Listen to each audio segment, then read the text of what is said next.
పరిశుద్ధ బలలో ప్రవేశించడానికి ముందు దైవ గ్రంథమైన బైబిల్లో నుండి హెబ్రీయులకు రాసిన పత్రిక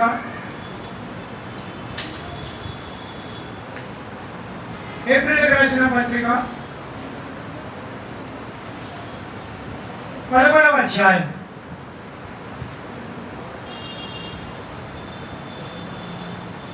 వచనము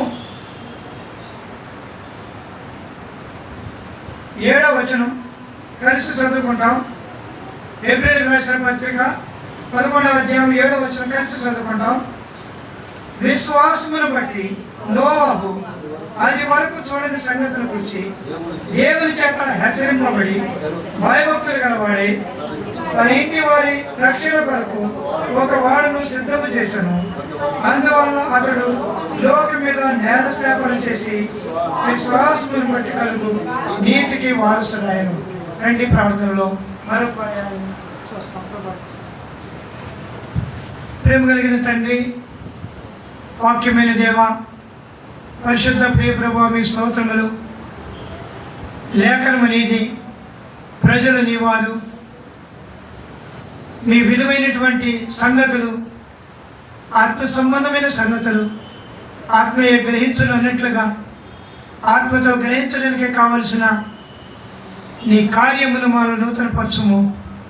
ఈశ్వరేశ్వర దాసుడును కలువరి రక్త ప్రోక్షణ కోరుతూ వస్తుంటున్నాను. అన్నింటినీ నీ వాక్యపు మేఘముతో కప్పుము, మహిమతో నింపుము.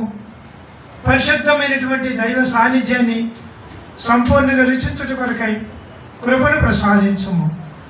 యేసువారి శ్రేష్ఠ నామమున వేడుకొని ప్రార్థిస్తున్నాము తండ్రి, ఆమేన్. మీరు రాయటం మానేసేస్తానంటే ఇక్కడ ఉండండి, రాసుకుంటానంటే ఎక్కాలి లేదా లోపలికి వెళ్ళాలి.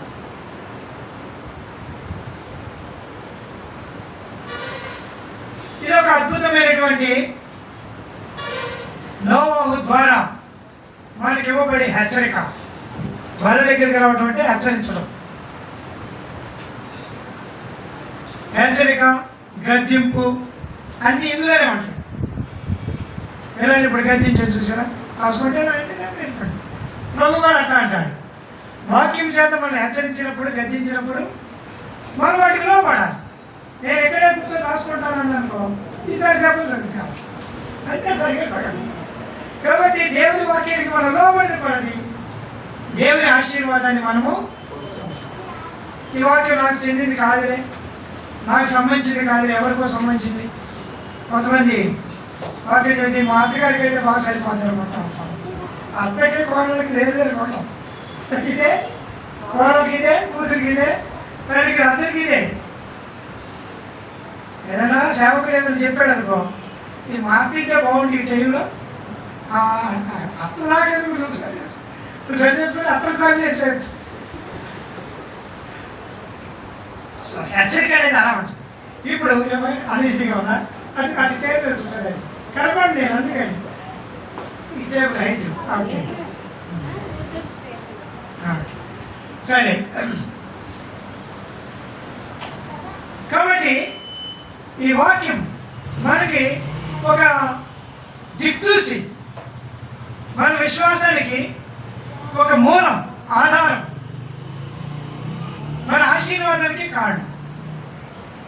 ఇప్పుడు నోవహు వాడి గురించి ప్రభు చెప్తే ఏమన్నాడంటే, నోవహుగా అది వరకు చూడని సంగతుల గురించి హెచ్చరిక చేయబడ్డాడంట దేవుని చేత. అంతకుముందు జలప్రళయం జరగదు, అంతకుముందు మనుషులు రక్షించుకోవడం జరగదు. అంటే సుధమ కుమారులలో రక్షించబడే అగ్నితో. కానీ జలప్రళయం గురించి చెప్పాడు. ఓ గొప్ప తుఫాన్ వస్తుంది, ప్రచండమైనటువంటి వర్షం వస్తుంది అని హెచ్చరిక చేయబడినప్పుడు ఇది దేవుని చేత హెచ్చరిక చేయబడ్డాడు. కాబట్టి నోవహు ఏం చేశాడు, వాడు కట్టుకున్నాడు. ఎవరి కొరకు? తన కొరకు, తన ఇంటి వారి రక్షణ కొరకు వాడను సిద్ధం చేశాను. అందువల్ల అతను ఏం చేయాలి, లోకం మీదకి నేరస్థాపన చేస్తాడంట. నేరస్థాపన చేసేవాడు ముగ్గురు ఉంటారు. శాపాదేశపురాన్ని లోకం మీదకి నేరస్థాపన చేస్తాడు. తర్వాత నినివే పట్టణస్తులు లోకం మీదకి నేరస్తాం. ఎందుకు నినివే పట్టణస్తులు ఎందుకు చేస్తారు? యోనా ప్రకటించిన ప్రకటన విన్నారు, లోబడ్డారు కాబట్టి మేము విన్నాము, లోబడ్డాము కాబట్టి తప్పించబడ్డాం. మీరు వినలేదు కాబట్టి మీరు ఈ పరిస్థితిలోకి ఉన్నారని ఒక రోజున నేరస్థాపన చేస్తారంట. క్షమాదేశికురాణి ఏమని చెప్తుందంటే, నేను సొలొమోను యొక్క జ్ఞానం వచ్చిన నేను విన్నాను, తెలుసుకున్నాను కాబట్టి నేను ధన్యురాలయ్యాను, మీరెందుకు ఇన్ని మాటలు నేను నమ్మలేదు అంటదన్నమాట. చూసారా? అట్లాగే ఇప్పుడు నోవాహు లోకం మీదకి నేరస్థాపన చేయడానికి ఒక వాడని కట్టాడు. దేవుని చేత హెచ్చరిక చేసి దేవుడే కట్టమన్నాడు ఇంటి వారి రక్షణ కొరకు. కాబట్టి వాడాబ్రహ్మ యేసుక్రీస్తు వారిని చూపిస్తామని ఆర్క్ ఏం చూపిస్తాడు? ప్రభుని చూపిస్తామని. నోవా కట్టిన ఇల్లు అది ఇల్లే అనుకో, వాడే అనుకో, అది యేసు ప్రభువుని చూపిస్తామని. అది రక్షణకు కారణమైంది, ఇంటి వారి రక్షణ కొరకు అన్నాడు కదా. కాబట్టి రక్షణకు కారణమైన వాడా ప్రభైన యేసుక్రీస్తు. అయితే ఈ వాళ్ళు ఎవరుండాలి? తానుండాలి, తన ఇంటి వారు కూడా. అంటే రక్షణ అనేది వ్యక్తిగతమైంది. మొట్టమొదట సాల్వేషన్ ఈజ్ ఇండివిజువల్. ఆమె రక్షణ నాకు రాదు, నా రక్షణ నీకు రాదు. ఎవరి రక్షణ అనేది వ్యక్తిగతమైంది. రెండవది రెండవది ఇంటి వారి కొరకు, అంటే ఇట్స్ అ ఫ్యామిలీ అన్నమాట. వ్యక్తిగతమైనది రక్షణ, కుటుంబంతో కూడింది కూడా రక్షణ. నేను నా ఇంటి వారిను యెహోవాను సేవించడం అంటాడు యెహోషువ. కాబట్టి ఒక ఇంట్లో ఇద్దరు రక్షింపబడి ముగ్గురు రక్షింపబడకపోతే ఎట్లా ఉంటుంది తెలుసా? ఇల్లు గందరగోళంగా ఉండదు. ముగ్గురు రక్షింపబడి ఇద్దరు రక్షింపబడకపోతే కొంచెం అట్లా బ్యాలెన్స్గా వెళ్ళొచ్చు. రక్షణ లేని వాళ్ళు ఎక్కువ ఉంది, అక్కడ తెలుసు నాదేవి రోజులు. కాబట్టి రక్షణ లేని వాళ్ళు ఇక వాళ్ళు పెట్టే ఆ మాటలు ధోరణంతా డిఫరెంట్గా ఉంటుంది, లోకానికి సంబంధించింది. మనకేమో ఆత్మ సంబంధంగా ఉంటుంది. కాబట్టి రక్షణ అనేది కుటుంబానికి చెందింది. మూడోది లేకపోతే రక్షణ అనేది సహవాసానికి వ్యక్తిగతమైంది, కుటుంబపరమైంది, సంఘపరమైంది. సంఘం అంటే ఎక్కడైనా ఉండొచ్చు, అమెరికాలో ఉండొచ్చు, ఎక్కడ ఎవరు ఏ దేశం, స్కాట్లాండ్లో ఉండొచ్చు, కెనడాలో ఉండొచ్చు, లండన్లో ఉండొచ్చు, ఎక్కడైనా ఉండొచ్చు. సహవాసం ఎక్కడైనా ఉండొచ్చు. ఎవరు రక్షింపబడ్డారో, ఎవరు వ్యక్తిగతంగా ఉన్నారో, లేదా ఎవరు కుటుంబంగా ఉన్నారో వారు సంఘముగా ఉంటారు. కాబట్టి ఇప్పుడు ఈ ఎబ్రీ 11:7 చెప్పే ఈ వాడ మనకేం సంబంధం, ఏం చూపిస్తారంటే విశ్వాస సంబంధమైన జీవితాన్ని చూపిస్తారు. రెండవది 1 పేతురుకు రాసిన పత్రిక 3వ అధ్యాయం. పేతురుకు రాసిన 1 పత్రిక 3వ అధ్యాయము 20వ వచనం, 19-20 కలిసి ఉంది. దేవుని దీర్ఘశాంతం ఇంకా కనిపెట్టుతున్నప్పుడు, పూర్వము నోవాహు దినముల్లో వాడు సిద్ధపరచబడుతుండగా అవి దేని వారి యొక్క కనుక చెరలో ఉన్న ఆత్మల యొక్క ఆయన ఆత్మరూపిగానే వెళ్ళి వారికి ప్రకటించారు. ఆ ఓడలో కొందరు అనగా 8 మంది నీటి ద్వారా రక్షణ పొంది, విశ్వాసం తర్వాత సెకండ్ ఆప్షన్ ఏంటంటే నీటిలో బాప్తిసం పొందడం. అర్థమైందా? వాడ కట్టడం అనేది వాడ మొట్టమొదటి విశ్వాసాన్ని చూపిస్తూ ఉంది, రెండోది బాప్తిసాన్ని చూపిస్తూ ఉంది. ప్రభు వల్ల బాప్తిసం పొందిన వారికి. వాడలోకి వచ్చేవాళ్ళు ఎవరంటే బాప్తిసం పొందిన 8 మంది బాప్తిసం పొందారంట. మరి కథ 100 మంది ఏమైపోయారు? ఇక్కడ మనం కూడా 8 మంది వాళ్ళు. నేను ఎప్పుడు అంటూ ఉంటాను, ఇది నోవాహు వాడ అంటారు కదా, ఈ సంఘం నోవాహు వాడ. 8 మంది ఉంటే చాలు. చాలాసార్లు అనుకుంటారు లక్షల మంది ఉండేనే సంఘం ఎవరుకుంటారు. కాదు, లక్షల మంది ఉండినా సంఘమే, 8,000 మంది ఉండినా సంఘమే, ఎదురుండినా సంఘమే. ఆత్మ సంబంధమైన బోధ ఉంటే అది సంఘం. ఆత్మ సంబంధమైనటువంటి నియమాన్ని పాటిస్తే అది సంఘం. కాబట్టి ఈ వాడ పేతురు చెప్పేవాడు ఏంటంటే బాప్తిసాన్ని చూపిస్తాను. పౌలపోస్తుడు ఎబ్రీ సంఘం, ఎబ్రీ గ్రంథకర్తగా రాసిన ఆ వాడే చూపిస్తున్నాడు విశ్వాసాన్ని. పేతురు చూపించేవాడ బాప్తిసాన్ని చూపిస్తా ఉంది. మూడవది మత్తయి సువార్త 24వ అధ్యాయం ప్రభువు యేసుక్రీస్తు చెప్పిన వాడ. మత్తయి సువార్త 24వ అధ్యాయము 37వ వచనం. లేకపోతే 39 చదువుతారా?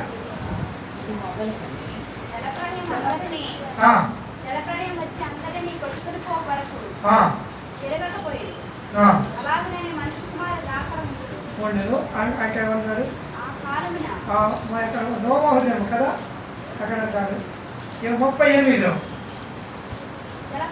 జల ప్రళయములకు మొదటి దినములలో నోవహు వాడలోనికి వెళ్ళిన దినం వరకు వారు తినుచు త్రాగుచు పెళ్లి చేసుకొనుచు పెళ్లికిచ్చుచు ఉండి జల ప్రళయం వచ్చి అందరినీ కొట్టుకొని వరకు ఏరుకపోయేది. అలాగనే చాలు. ఇప్పుడు యేసుప్రభువు చెప్పే వాడు ఏంటంటే రాకడను కూర్చిన అర్థమవుతుందండి. పౌలేమో విశ్వాసాల గురించి చెప్పాడు, పేతురేమో బాప్తిసం గురించి చెప్పాడు. యేసుప్రభువు ఆయన రాకడ గురించి ఇప్పుడు మనకి అత్యవసరమైంది ఏం చెప్పండి? ఎందుకంటే మార్మోసుకోలే విశ్వాసం బాప్తిసం తీసుకుని అయిపోయింది. ఇప్పుడు మనకు రావాల్సిన హెచ్చరిక ఏంటి? రాకడ గురించి. వాళ్ళంతా ముందు రోజు వరకు బాగానే ఉన్నారంట. జలప్రళయం వచ్చే మొదటి దినములలో అందరూ బాగానే ఉన్నారు, తినుచు త్రాగుచు పెళ్లి చేసుకుంటూ అందరూ ఉన్నారు. కానీ ఆయన రాకడ కొట్టుకొని పో వరకు ఎవరు ఎరగలేదంట. చాలాసార్లు మనం అనుకుంటాం ఆయన ఎప్పుడో వస్తాడులే, ఆయన వచ్చినప్పుడు చూడొచ్చులే అనుకుంటాం. కానీ ఈ వాడని మనం ఆత్మీయంగా సిద్ధం చేసుకోవాలి. విశ్వాసపు వాడ, బాప్తిసపు వాడ, రాకడనే వాడ మనమే అవ్వాలి. ఇప్పుడు ఇక్కడ తీసుకొచ్చి వాడు పెట్టాను ఏమంటారు, దాని సంగతి నాకు ఎందుకంటే అంటారు కదా. మనమే వాడలాగా తయారైపోవాలి. అప్పుడు ప్రభు రాకడ కొరకు ఎదురు చూస్తాం. వాడ తయారైపోయిందమ్మా. నవాబు వాడని తయారు చేశాడు, కీలు పూసాడు, చిత్తిసారకు మనంతో చేశాడు, పిల్ల బేరక అంతా కొట్టుకున్నారు, అన్నీ చేసుకున్నాడు. ప్రజలు ఏమన్నారు? ఏంటి వాడేంటి అనుకున్నారు. ఆ వాడలో ఖాళీ అంటారు ఆడికి తర్వాత వాడలో వాడ మనమే, వాడలోకి వెళ్ళే వాళ్ళం కూడా. అప్పుడు మనం భద్రంగా ఉంటాం, అప్పుడు రాకుండా ఎదుర్కొంటాం. రండి ఆదికాండ పుస్తకం ఈ వాడు ఎలా ఉండాలో చూస్తాం.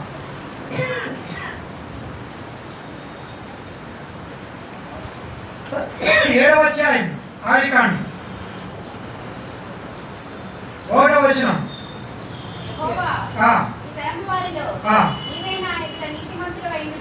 చూసిందని కనుక ఇది కట్టక మునుపు 6వ అధ్యాయంలో 14వ వచనంలో చూస్తాం. 14-15 వచనాలు. నీ కొరకు ఓడను చేసుకొనుము,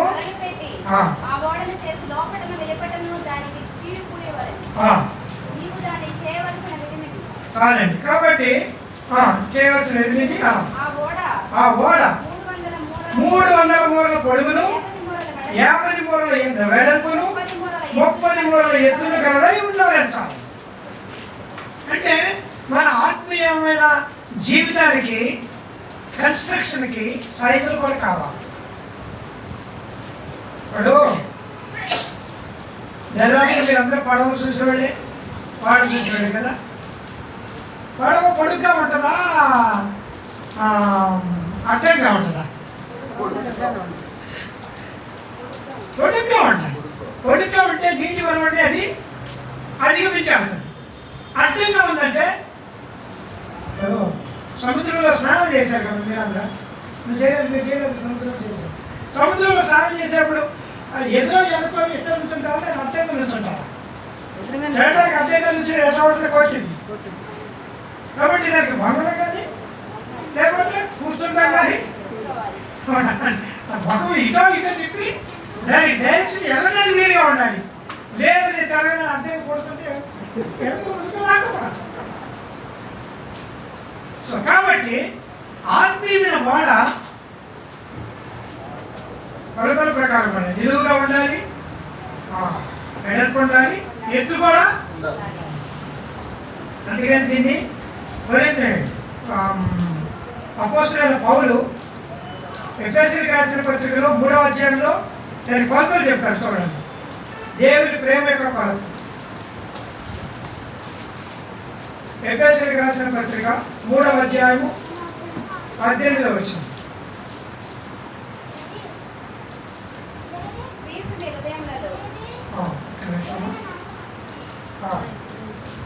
పొడుగు ఎత్తు ఎన్ని హృదయముల్లో విశ్వాసం ద్వారా నివసించినట్లుగాను తన మహిమ మీకు దయచేయవలని మీరు దేవుని యొక్క సంపూర్ణ వేరుపారి స్థిరపడి సమస్త పరిశుద్ధులతో కూడా. చూడండి, ఇప్పుడు సమస్తమైన పరిశుద్ధులతో కూడా దాని వెడల్పు పొడుగు లోతు ఎత్తు ఎంతో గ్రహించుకున్నట్టు. పరిశుద్ధుల యొక్క పొడుగు వెడల్పు లోతు చూడాలి. క్రీస్తు ప్రేమను అర్థం చేసుకోవాలంటే,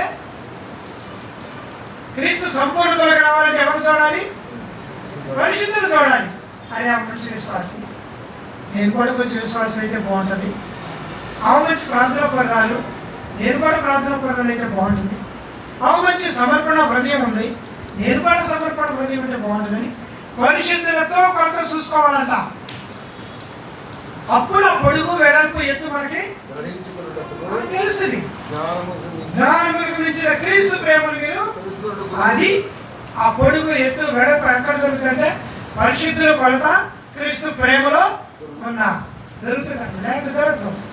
అది ఎందుకంత రాత్రి అనక పగల ప్రార్థన చేస్తుంటే క్రీస్తు ప్రేమను బట్టి. ఖాళీగా ఉంది కాబట్టి చేస్తుంది అనుకుంటా. క్రీస్తు ప్రేమ. ఇప్పుడు మన కుటుంబం కోసం చేసుకోవడానికి మనకి ఎంత టైం కావాలమ్మా?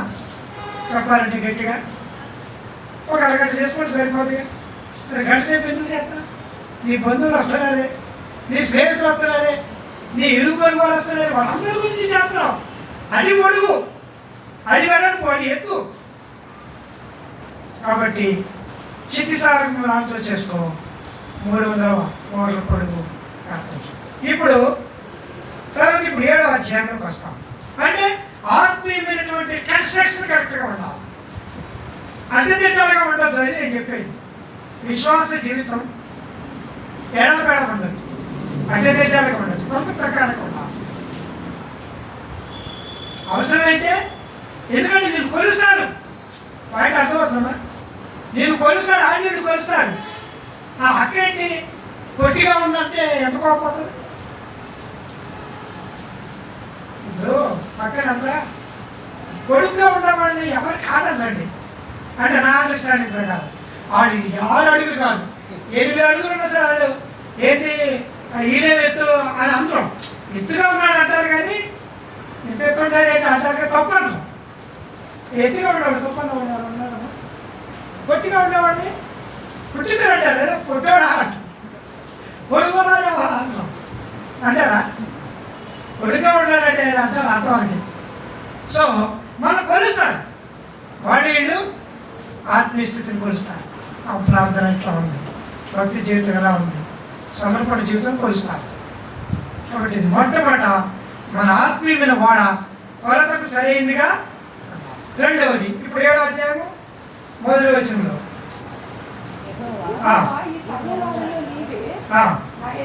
నీతి మంత్రులు చూసింది.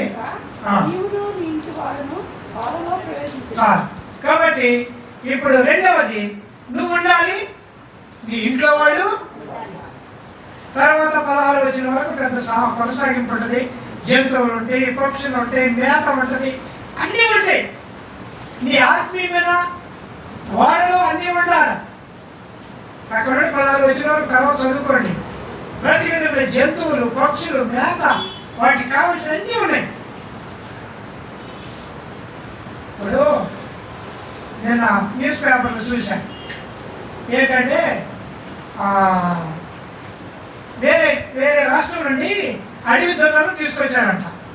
మన ఏ ఫారెస్ట్ అది, నల్లమల అరణ్యం ఉంది కదా మనకి, ఇండియా మనకి దగ్గరలో. వేరే దేశం నుండి 100 అడవి దొంగలు తీసుకొస్తున్నారంట. నేను చదువుతాను, ఎందుకంటే అవి అక్కడున్న సింహాలకు సమృద్ధి ఆహారం కోసం అంట. ఇప్పుడు ఎన్ని పశువులు కోసేసినా వాటికి సాధం. ఒక్క సింహం 100 కేజీలు మాంసం తింటుంది రోజుకి. కాబట్టి ఇప్పుడు ఏం చేశారంటే 100 దొన్నలు తీసుకొచ్చేస్తున్నారు. ఒక దొన్న దాదాపుగా 3 రోజులు తినొచ్చంట. మూడు సింహాలు ఆల్రెడీ ఉన్నాయి. అంటే అన్ని స్థానాల్లో దొరకదు, ఎప్పుడో దొరుకుతుంది. ఇదైనా మేతకి దొరికినప్పుడు 3 రోజుల ఆహారం వాడికి పెట్టేట్టు ఉంటుందంట. పాయింట్ అర్థమవుతుందా? కాబట్టి నోవా వాళ్ళు ఆహారం ఉంది, మనకు కూడా ఆత్మీయమైన ఆహారం ఉండాలి. మన దగ్గర ఎవరు వచ్చినా అన్ని వచ్చి విమర్శిస్తుంటే చెప్పడానికి కావలసిన సామర్థ్యత ఉండాలి. విశ్వాసి మాట్లాడుతున్నప్పుడు విశ్వాసికి కావలసిన ప్రోత్సాహకరమైన సంగతులు ఉండాలా. కొంతమంది అవి ఉండవు, కానీ అన్ని ముళ్ళ చేపల్లా పట్టే గుచ్చుకునే మాట్లాడచ్చు. ఇప్పుడు చేప పైకంటే ఒక పూట తిన్నాం, ముళ్ళు కూడా తినాలంటే ఎక్కడ తింటాం? పోయి ఆకలి తింటాం, ఒక పూట 2 ముళ్ళు తింటాం. ముళ్ళు కుదరం, గుచ్చుకునే సంగతులు వద్దు. బలమిచ్చే ఆహారం, బలమిచ్చే కుటుంబం, బలమిచ్చే జీవితం మనకు కావాలి. వాడనేది ఒకటి. అందుకని రెండవది మేత ఉంది. తర్వాత 8వ అధ్యాయము 4వ వచనము చదవండి. 7వ నెల చదవమ్మా. ఆదికాండం 8:4. 7వ నెల 17వ దినమున ఓడ అరారాతు కొండల మీద సాక్ష్యం అన్నమాట. కొండల మీద నిలబడినటువంటి ఇప్పటికే ఉంది నోవా వాడ. అది భూమిలో ఉంటే చీగిపోయేది. అట్లా ఎంత మంచి కర్ర అయినా చీగిపోవటము లేకపోతే పాడైపోవటం ఉండేది. అరారాతు కొండల పైన ఇప్పటికీ ఉందంట నోవా వాడ. తెలిసిన వెళ్ళోళ్ళు చెప్తా ఉంటున్నారు. 40 రాత్రింబవళ్ళు వర్షం కురిస్తే పర్వతాలన్నీ మునిగిపోతా ఉంటే వాడు పైకి వెళ్ళిపోయి అక్కడ నిలిచిందంట. ఈనాడు విశ్వాస జీవితము ప్రవాహంలో, అలల్లో, శోధనలో, ఇరుకుల్లో, ఇబ్బందుల్లో సాక్షిగా నిలబడాల. వాడని చూస్తే గుర్తు రావాలా. భక్త గారు చెప్తాడు, నా కళ్ళంటే కన్నీరు నా పడకకు తెలుసు, నా నవ్వు లోకానికి తెలుసు అన్నాడు. నేను నవ్వేది లోకానికి తెలుసు, నేను ఏడ్చేది పడక కంటే ప్రభుకి. మన యూత్ మీటింగ్కి వెళ్తే, ఎబ్రోన్కి వెళ్తే నేను నా కళ్ళంటే ఆనంద బాష్పాలు, కన్నీళ్ళు వచ్చినాయి మాటికి.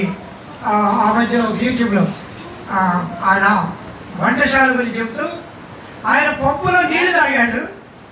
నేను టీ సర్వ్ చేశాను అనమాట.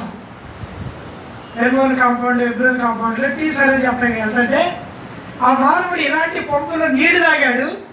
ఈనాడు ఇన్ని వేల మందికి టీ పోయిస్తున్నాడు. ఆ టీ జగ్ పట్టుకుంటే నాకు కళ్ళంటే ఆనంద బాష్పాలు. ఏమా సాక్ష్యం! అరారాతు కొండలపై నిలిచినట్లుగా ఎబ్రోన్ సాక్ష్యం ఇప్పుడు ఈ రోజు ఇంకా నిలిచి ఉంది. నమ్మాలా. శ్రమలు, దుఃఖం, వేదన, కృంగదల కలిగినప్పుడు మనమేం కంగారు పడవలసిన అవసరము. మనం కొండ మీద నిలిచే వాడ లాంటి వారి మీద సంగతిని ఎరుగుతాం. ముందు సిద్ధం చేయబడిన వాడ, రెండవది ప్రవేశింపబడిన వాడా, మూడవది నిలిచి ఉన్నా. కాబట్టి వీటికి ఆ యేసు ప్రభువు చెప్పింది ఏంటంటే ఆయన రాకడ కొరకు చూసినగా చెప్పాం. అక్కడికి వద్దాం. విశ్వాసము మరి అవన్నీ కూడా అనేక పర్యాలు మనం విన్నాం. ఇప్పుడు ఆ రాకడ కొరకైన సిద్ధపాటుల గురించిన సంగతులు విన్నాం. రండి, యోవేలు గ్రంథం 2వ అధ్యాయం 1వ వచనం. యోవేలు పుస్తకం 2వ అధ్యాయము 1వ వచనం. హోషేయ ప్రక్కనే ఉంటుంది చూడండి.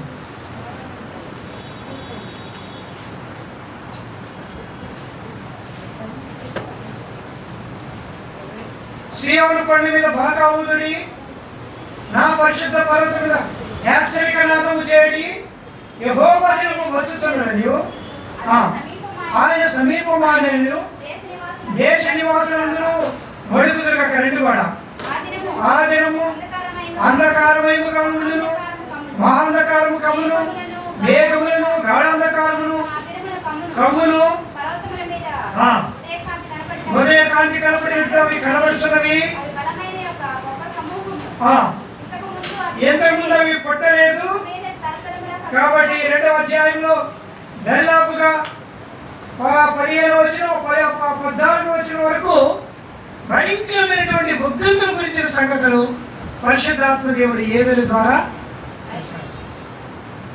అంధకార దినమంట, గాఢాంధకారమైన దినమంట.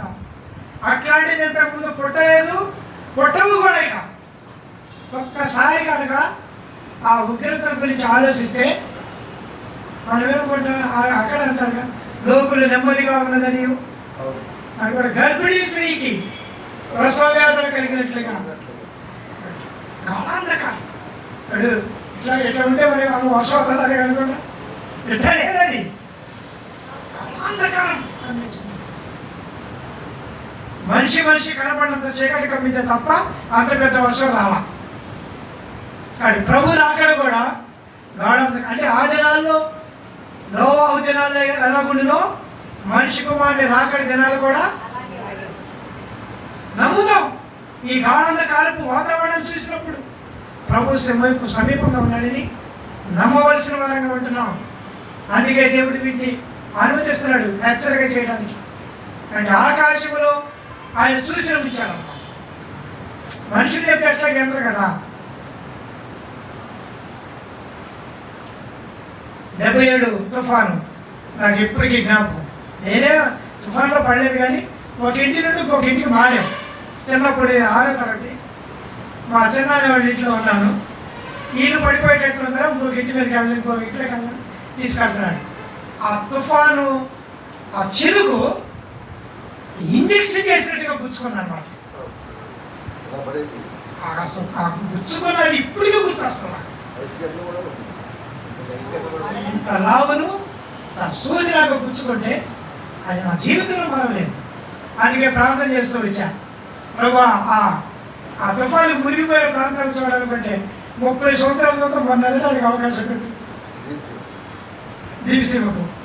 కాబట్టి ఎందుకు సంగతులు చెప్తారంటే వాళ్ళు చూసిన అలాంటి తుఫాను మళ్ళీ రాదని అనుకోవడం లేదు. ఒక ప్రాంతాన్ని లైన్ చేయాలన్నాడు, కానీ మొత్తాన్ని లైన్ చేయాలన్నా ఎక్కడైనా రావచ్చు. ఇది మొదటిది. రెండవదిగా రండి, ఓబద్యా గ్రంథం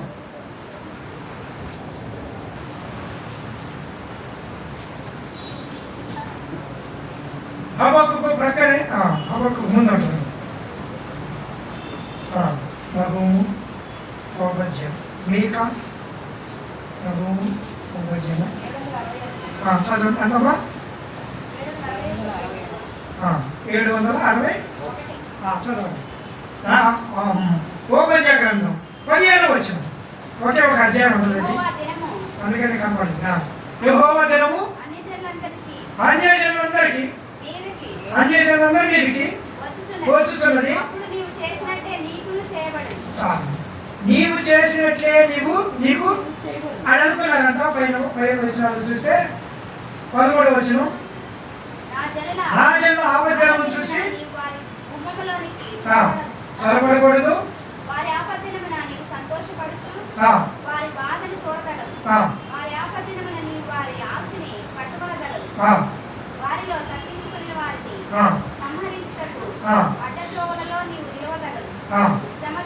శ్రమ దినమందు అని ఇప్పుడు అంటాడు. ఏంటంటే వాళ్ళు యెహోవా దినము చాలా మంది అనుకుంటారంట, అంటే యోధా వారి గురించి రాసినట్టుగా కనపడినా వాళ్ళకి వచ్చిందిలే, వాళ్ళు పోతున్నారులే, వాళ్ళు నష్టపోతున్నారులే, వాళ్ళు చచ్చిపోతున్నారు అనుకుంటారు. అట్లా అనుకోవద్దు. నీవు చేసినట్టే నీకు చేయబడదు. అట్లాంటివి చూసి సంతోషపడచ్చు. కష్టంలో ఉన్న వాళ్ళని కష్టాన్ని ఆదరించు, శ్రమలో ఉన్న వాళ్ళని బలపరచు. యెహోవా అన్ని జనులందరి మీదకి వస్తుంది. అన్ని జనుల ఉద్దేశాలు ఏంటంటే వాళ్ళు అట్లా అయిపోవాలి, ఎట్ అయిపోవాలంటే అది వాళ్ళ నైజం. అది బాగుపడుతుంటే ఇష్టం ఉండదు. మొత్తం నాకే కావాలి, మొత్తం నేనే ఉండాలి. ఈ తత్వాలు దేవుని ఎరగని ప్రజలకు కలిగే స్వభావం. అయితే ఇక్కడ అన్నాడు, ఆ దినం వస్తుందే, నీవు చేసినట్టే నీకు కూడా, నువ్వు అనుకున్నావు కదా, ఈయన తీసుకెళ్ళిపోయి శత్రువులకు అప్పగించేద్దాం, ఈయన ఆశని తీసుకొని వెళ్ళిపోదాం అనుకుంటున్నావు కదా. అలాంటి భయంకరమైన, కాబట్టి ఇది చాలా ప్రాముఖ్యమైన హెచ్చరిక. నువ్వు అనుకునేది అట్లా ఉండొద్దు. ఇంకేదైనా చేయగలిగితే చేద్దాం, ప్రేమను చూపిద్దాం. ఆ మనసుతోటి ఉన్నప్పుడు ఆయన రాకుండా మనం ఎదుర్కోగలం.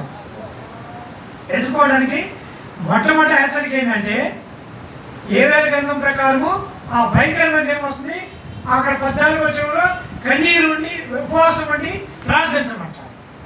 అది చెయ్యి. లేదా నీకు చేసినట్టే వస్తుంది కాబట్టి నువ్వేది ఇతరుల నష్టాన్ని కోరదు. ఎదుర్కోవడానికి రెండవ హెచ్చరిక. మూడవ హెచ్చరిక జెఫన్యా గ్రంథం. ఎన్ని చిన్న ప్రవక్తలైనా చాలా ఆత్మీయమైనటువంటి హెచ్చరికలు మనకి జ్ఞాపకం చేస్తారు. జెఫన్యా గ్రంథం 1వ అధ్యాయం 14వ వచనం.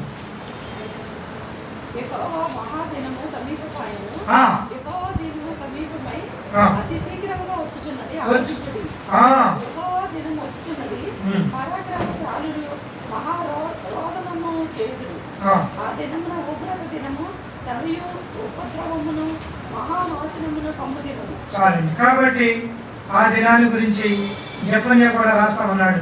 అది చాలా భయంకరమైన దినం అంటూ 2వ అధ్యాయం 1వ వచనం అంటాడు, సిగ్గుమాలిన జనులారా కూడి రండి, పొట్టు గాలికి ఎగిరినట్లు సమయము గతించుతున్నది, వీధి నిర్ణయం రాకమునిపే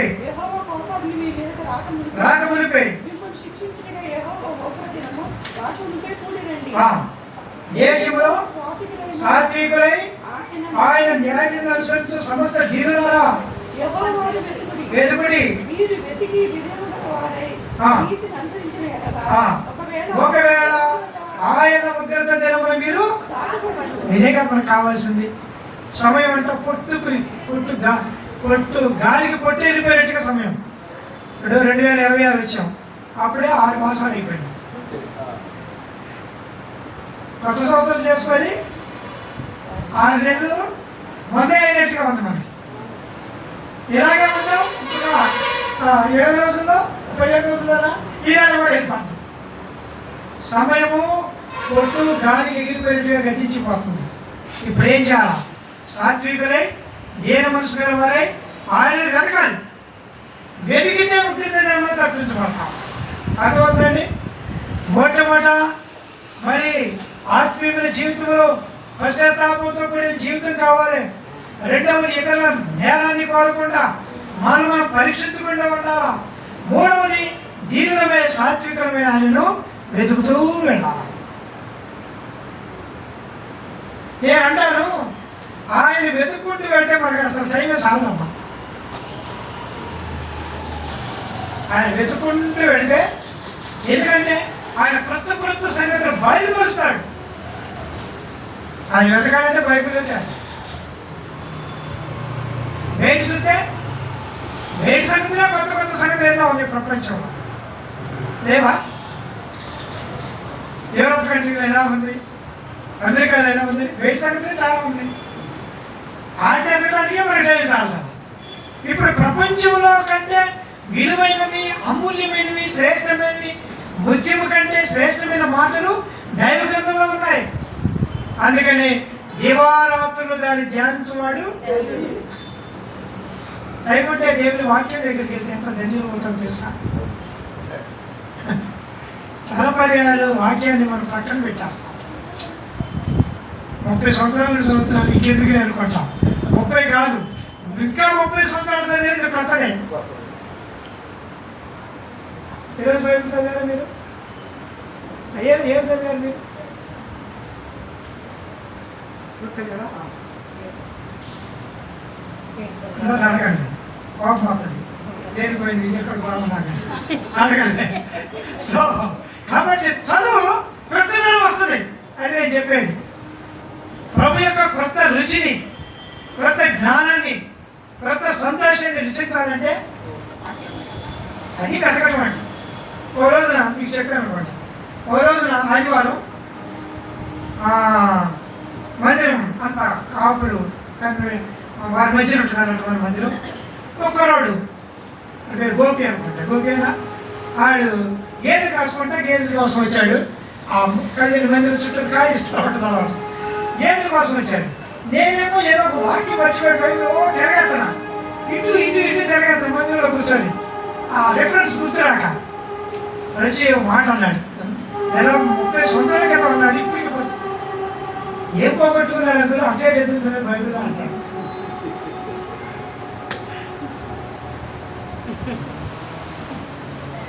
ఏం పోయింది అంకులు? బైబిల్లో అప్సైడ్ ఎదుగుతున్నాడు. బైబిల్లో దొరికే పోగొట్టుకునేది ఏముంది మీకు? అరే అరే ఒక వాక్యం పోయిందిరా, ఆ వాక్యం కావాలరా నాకు అన్న. వాక్యం దొరికేదాకా ఎతకాల్సిందిరా, ఎతకండి అంకులు. మరి ఏది దగ్గరికి అంటే సంగతి ఏంటంటే వెతకటం అంటే అంత విలువైన ప్రశస్తమైంది. యెహోవాను వెతుకురావాలి. ఒకవేళ ఆయన ఉగ్రత దినమందు మీరు దాచబడలేమో. ఎంత అద్భుతమైనది. తర్వాత రండి, యేసు ప్రభువు చెప్పిన లూకా సువార్త 12వ అధ్యాయము. లూకా సువార్త 12వ అధ్యాయము 20వ వచనం. అయితే దేవుడు వెర్రివాడా, ఇప్పుడు 40వ వచనం.